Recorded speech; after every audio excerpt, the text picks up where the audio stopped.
Speaker. In February 2017, I seconded the member for Kennedy's Private Members Bill to protect Aboriginal and Torres Strait Islander artists and their customers from cheap, fake Indigenous art and craft flooding Australian souvenir shops. And I must acknowledge and commend the member for Kennedy on his work in this space. He really has been an excellent advocate for Indigenous Australians getting a fair deal for their unique cultural and intellectual property.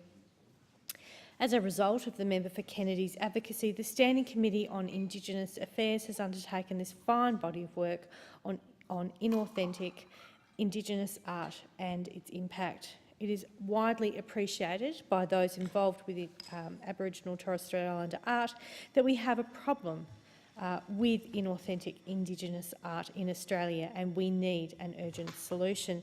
I support the recommendations of the committee and seek to strongly urge this government and any government elected to this place following it to act on those recommendations. In particular, I wish to draw attention to Recommendation 8, which concludes that this standalone legislation is required to protect Indigenous cultural intellectual property, including traditional knowledge and cultural expressions.